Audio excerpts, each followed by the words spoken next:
आयुर्वेद एक ऐसा ट्रीटमेंट है जो सदियों से चला आ रहा है और बड़ी से बड़ी बीमारियों को क्योर करता है। लेकिन आज के आधुनिक दौर पर लोग आयुर्वेद को भूलते जा रहे हैं क्योंकि उन्होंने नई जीवन शैली, नए तौर तरीके अपना लिए हैं, जिसके चलते उनकी इम्यूनिटी वीक हो रही है और बीमारियों से ग्रस्त होते चले जा रहे हैं। एक छोटा सा बच्चा भी आज के दौर पर स्वस्थ नहीं है। तो आज मैं बताने वाली हूँ अस्थमा के बारे में।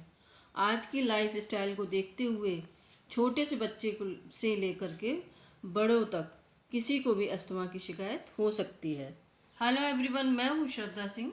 तो आज मैं बताने वाली हूँ अस्थमा को आयुर्वेद के द्वारा कैसे ठीक कर सकते हैं। अस्थमा एक कॉमन रेस्पिरेटरी डिसऑर्डर है।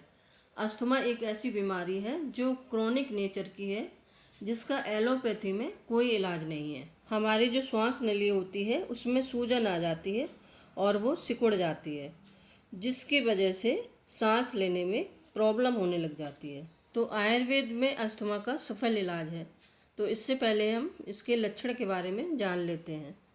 चेस्ट में जकड़न होने लग जाती है, ज़रूरत से ज़्यादा सांस चढ़ने लग जाती है, घर घर की आवाज़ आती है, खांसी ठीक ही नहीं होती है, हमेशा कफ रहता है, घबराहट होने लग जाती है, पसीना आता है और कोविड के बाद तो ये प्रॉब्लम बहुत ज़्यादा होने लगी है। एलोपैथी में न्यूबलाइजर दिया जाता है, इनहेलर और स्प्रे के द्वारा ट्रीटमेंट करते हैं, जिससे शरीर खोखला होता चला जाता है और बीमारी भी ठीक नहीं होती है। अब इसके कारण भी देख लेते हैं। इसके बहुत सारे कारण होते हैं। Pollution, environment, heredity, pollen grain, change of weather, temperature, food item. किसी किसी को खाने की चीज़ों से भी अस्थमा अटैक हो जाता है। और डस्ट भी एक बहुत बड़ा रीज़न है, स्मोकिंग है, स्ट्रेस है। इसके अलावा एक बहुत बड़ा रीज़न है इम्यूनिटी। इम्यूनिटी अगर वीक है या ओवर रिस्पॉन्सिव है तो उस पेशेंट के साइन एंड सिम्टम्स जल्दी ठीक होने में प्रॉब्लम आती है। तो आयुर्वेद में बताया जाता है कि कैसे हम इम्यूनिटी में काम करें। इम्यूनिटी अगर बहुत ज़्यादा है तो ऑटो इम्यून डिसऑर्डर हो सकते हैं, और अगर बहुत कम है तो आप प्रॉन हो जाते हैं इन्फेक्शन वगैरह के लिए। तो हमें ऐसे हर्ब चाहिए होते हैं जो इम्यूनिटी को बैलेंस रखने का काम करते हैं।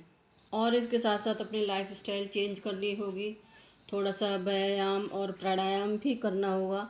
कब वाली चीज़ों से दूर रहना होगा, ऑयली चीज़ों को अवॉइड करना होगा। कारण जानना होगा कि हमें किस चीज़ से एलर्जी है। मान लीजिए अगर हमें डस्ट से एलर्जी है तो हमें डस्ट का काम बिल्कुल नहीं करना चाहिए, और अगर मौसम चेंज होता है, आंधी तूफान आती है, तो हमें उसको अवॉइड करना पड़ेगा। आयुर्वेद एक कंप्लीट साइंस है, एक कंप्लीट तरीके से आपके किसी भी प्रॉब्लम को सर्व करती है और बढ़िया रिजल्ट देती है।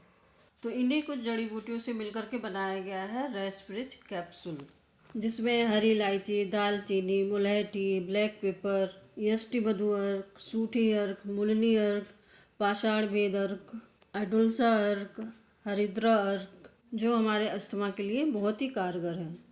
और बनाया गया है इम्यूनिटी बूस्टर इम्यूरिच, जो कंप्लीट मेडिसिन है। पैर के नाखून से लेकर के सिर के बाल तक A to Z प्रॉब्लम्स में काम करती है, जिसकी मैंने एक वीडियो बनाई है। इमरिच के बारे में आपको पूरी नॉलेज मिलेगी। जैसा कि आप समझ चुके हैं कि कारण को जानकर इम्यूनिटी में काम करके आपकी लंग्स कैपेसिटी को बढ़ा के साथ में आयुर्वेदिक मेडिसिन देते हैं तो जल्दी से एक कंप्लीट रिजल्ट मिलता है और वो परमानेंट होता है। आई होप आप समझ चुके होंगे कि आयुर्वेद से एक कंप्लीट और पूर्ण रिजल्ट मिलता है।